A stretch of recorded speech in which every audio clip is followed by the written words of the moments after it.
Diasco Foot, le miroir du football de la diaspora congolaise.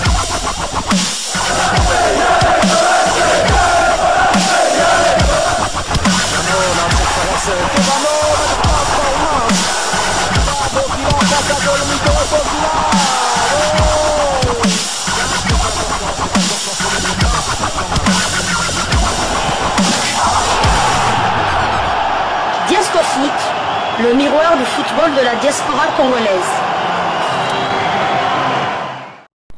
Vous êtes sur Diasco Foot, le miroir du football de la diaspora congolaise.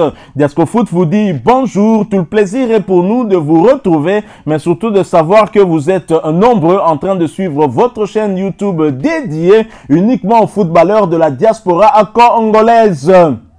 C'est l'heure de partager avec vous quelques news que nous avons pu récolter pour vous, des news concernant certains de nos internationaux ou des binationaux qui se sont illustrés dans leurs clubs respectifs.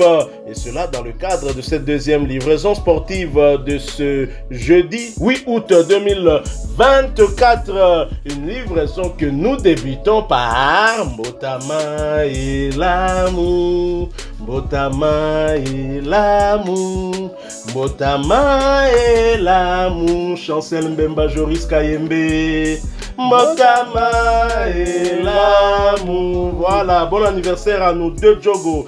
Défenseur, il y a Mboka, il y a Sébastien Desabre, soldat Makassi. Chancel Mbemba Mangoulou, né un certain 8 août 1994. En 2024, il totalise 30 ans, l'âge de la maturité. On espère que cette maturité lui permettra de mieux gérer cette situation difficile entre lui et son peut-être ancien club, parce que l'OM se met déjà dans des dispositions de voir Chancel Mbemba comme un ancien joueur alors qu'il est encore sous contrat. Joris Kayembe, sociétaire du KRC Genk, est né également le 8 août de 1994, 1994, et Joris Kayembe qui totalise également 30 ans exactement comme Chancel Mbemba. Tozela Toto na bango nani ya botama na tongo na botama na pourquoi pour différencier bango. Bah le roi m'a pas ça quoi. Et cette deuxième livraison de ce jeudi 8 août 2024 nous conduit en Espagne pour chercher à en savoir plus sur un ancien international congolais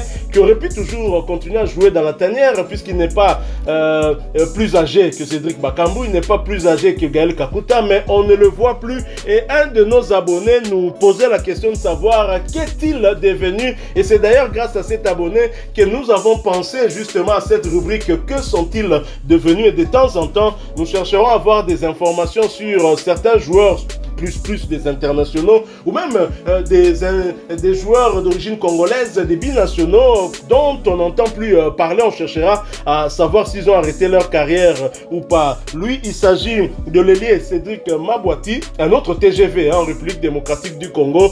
Il était très rapide. Je me demande d'ailleurs entre lui et Yannick Yalabolazi qui était le plus rapide. Mais ce qui est sûr, c'est que Yannick Yalabolazi était rapide et puissant, et lui en tout cas était très rapide dans la tanière.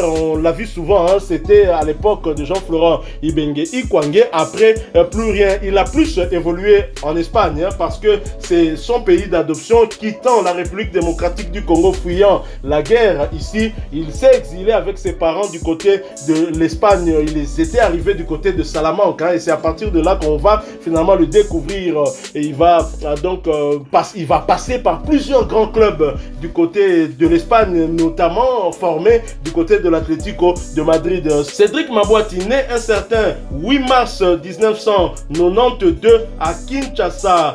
C'est un milieu offensif, ailier qui peut évoluer aussi bien du côté gauche comme du côté droit. Le natif de Kinshasa, la capitale de la RD Congo, avec sa famille, avait déménagé en Espagne dans la ville de Salamanque alors qu'il est âgé de 12 ans, fuyant la guerre dont souffre toujours la République démocratique du Congo. Donc on a compris, Masoula Ngunda.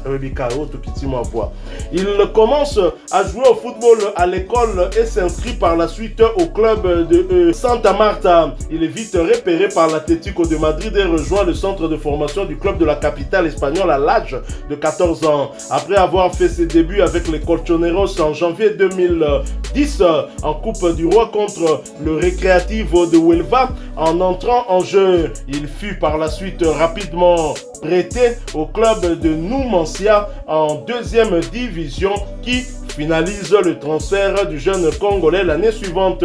Après 2 saisons convaincantes en Liga Adelante, il signe au Betis Séville promu en première division qui achète le jeune Congolais pour une clause libératoire d'1,21 €.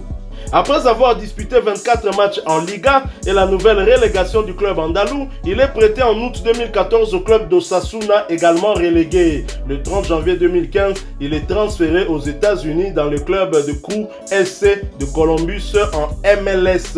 Voilà, donc il a eu à parcourir beaucoup de clubs, mais la plupart c'était en Espagne. Il a débuté, je l'ai dit, formé du côté de l'Atlético de Madrid, et où il a joué avec les U19, ensuite à l'Atlético de Madrid B depuis le 1er juillet 2000 août. Il va du côté de Numancia le 1er août 2010 où il va en agent libre déjà à cette époque. Il rejoint le 1er juillet 2013, soit 3 saisons plus tard, le Real Betis où se trouve actuellement un autre international congolais, Cédric Bakambu, là également en agent libre. Il est prêté par le Betis Séville une fois relégué du côté de Sassouna, un club jouant également en Liga à 2, relégué aussi le 28 août 2014. La fin de son prêt intervient le 30 juin 2015. Il revient donc au Real Betis avant que ce dernier ne puisse le transférer du côté des États-Unis lors de la saison 2015-2016, très exactement le 1er juillet, pour une somme de 200 000 €. Et ensuite, il va revenir du côté de l'Espagne dans le club de UCAM Murcia le 1er janvier 2017, là en agent libre une fois que son contrat terminé pour la saison 2016-2017. Le 1er juillet 2017, il se retrouve encore sans club. Et le 19 août 2018, il rejoint Inter de Madrid. 1er juillet 2019, de nouveau sans club. Le 31 janvier 2020, il rejoint CD Tudelano. Le 1er juillet 2020, de nouveau sans club. Et le 1er janvier 2021, il rejoint Real Aviles. Là, ce sont des clubs qui évoluent dans des championnats inférieurs. Et le 15 juillet 2022, il rejoint Marbella FC. Marbella, c'est un nom qu'on connaît beaucoup. C'est là où se prépare justement le Betis Séville avec Cédric Bakambu. Et le 1er février 2023, il devient encore sans club. Le 23 septembre 2023, il rejoint CD Acero. Et là, il ne joue quasiment pas parce qu'on n'a pas en tout cas d'informations qu'il aurait joué, mais quand même au mois de janvier 2024 il rejoint Club Atlético Pinto, club de la ville de Pinto, et là encore en agent libre, mais c'est juste pour la deuxième partie de saison puisque son contrat est arrivé à terme le 30 juin dernier, et là plus rien, on n'a plus aucune information sur Cédric Mabouati. Mais la grande information qu'on peut avoir et qu'on peut relayer, c'est qu'il n'a pas arrêté sa carrière puisqu'il a continué à jouer, même si c'est dans des divisions très inférieures. Je me demande bien pourquoi, parce qu'il a encore du temps. Il est âgé de 32 ans. Cédric Bakambu a 33, Gaël Kakuta a 33, mais pourquoi lui a quitté le haut niveau très tôt? C'est une question que nous sommes en train de nous poser malheureusement. En équipe nationale, après avoir évolué avec les U20 congolais, il est convoqué à partir de septembre 2014 par le nouvel entraîneur des Léopards, Jean-Florent Ibenge Ikwangé. C'était lors des éliminatoires de la CAN 2015.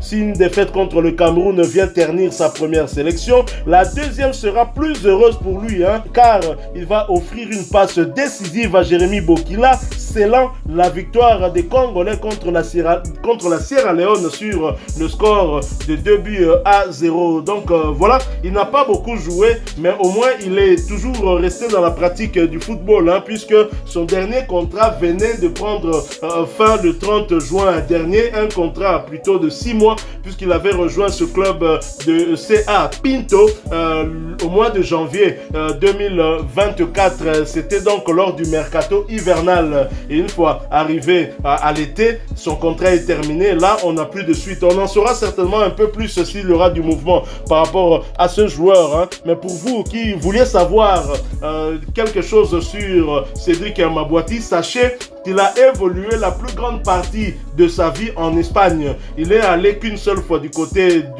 des États-Unis où il a respecté son contrat jusqu'à son terme avant de faire un retour en Espagne. Et il continue en tout cas à jouer au football. Cédric Mabouati, la première image qui me vient en tête, hein, c'est le générique de vos émissions de Diasco Foot. On le voit alors qu'il portait le maillot du Betis Séville prendre de vitesse Ramos, le défenseur central qui jouait à l'époque du côté du Real Madrid. C'est un joueur qui a fait beaucoup de bien au Léopard, mais je ne comprends pas avec le talent qu'il avait. Sa carrière est...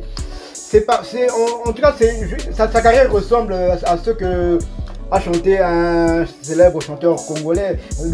C'est comme un feu d'artifice, donc c'est très beau à voir, mais c'est éphémère. Donc il nous a égayé nos yeux avec le Betis de Séville en Liga contre le Barcelone, contre le Real Madrid. L'équipe nationale, non, Ibengue avait une attaque. Ibengue avait une attaque. Mabouati à droite. Bolassi à gauche, au centre Mbokani, vous avez encore Bokila derrière. Bon, c'est vrai qu'il est tâtonné parfois en nous mettant, on ne va pas revenir là-dessus, mais vous avez Moulumbu, Chancel Mbemba et Mabouati au milieu. Non. Quelle attaque! Et je me souviens de son débordement qui a amené le but égalisateur de Bolassi lors du match d'ouverture de la CAN, enfin le match d'ouverture pour la RDC face à la Zambie, le but égalisateur de Bolassi. Donc c'était sur un débordement de Cédric Mabouati. Je pense aussi qu'il avait marqué son tir au but lors du match de la troisième place face à la Guinée équatoriale. Il nous a fait beaucoup de bien, mais malheureusement c'était très éphémère malheureusement. Et pourquoi on ne comprend pas. Même pourquoi un joueur qui a évolué en Espagne comme ça, on n'arrive pas à comprendre. Même dans des divisions inférieures, c'est vrai qu'il a été longtemps, c'est souvent, il a été l'objet de plusieurs blessures, mais même dans des divisions inférieures, il n'arrive pas à émerger. C'est bizarre, c'est vraiment étonnant. Comme quoi, au football, il n'y a pas, pour réussir, il n'y a pas que le talent qui compte malheureusement, mais c'est un joueur vraiment qui nous a fait du bien, qui a fait beaucoup de bien, qui la patrie lui doit beaucoup, parce que grâce à la dernière médaille au Tolata, il a contribué quand même avec notamment ses actions d'éclat et sa passe décisive à Bolassi lors du premier match face à la Zambie. Même si dans la tanière, il n'a pas inscrit de but, hein, mais il a quand même donné, je crois, des assists, hein, parce que c'était un joueur très très rapide, hein, tout comme Yannick Bolassi, mais lui en plus puissant encore. Voilà, nous sommes arrivés à la fin de ce sujet concernant Cédric Mabouati. Dans la rubrique Que sont-ils devenus? Eh bien, il est en Espagne. Le dernier club où il a évolué, c'était le CA Clube Atlético Pinto en Espagne, hein, un club, je crois, toujours dans la périphérie de Madrid. Et donc là, son contrat qui était certainement de 6 mois et a touché à son terme le 30 juin dernier. Et là, plus rien, on attend, on est dans le mercato. Certainement, ça suppute aussi pour lui. Peut-être qu'il ira encore ailleurs. A-t-il mis fin à son carrière? En tout cas, jusque-là, pas encore. Si vous avez aimé ce sujet, laissez-nous un maximum de j'aime. Merci de partager avec nous en commentaire votre point de vue. Abonnez-vous sur cette chaîne si vous ne l'êtes pas encore, parce que nous sommes le miroir du football de la diaspora congolaise. Et n'oubliez pas d'activer la petite cloche de notification, histoire de ne plus rien manquer des prochains sujets que nous allons vous proposer. Encore une fois, merci à vous, avec espoir de vous retrouver bientôt dans un autre sujet d'actualité. En attendant, portez-vous bien et Diasco Foot vous dit au revoir.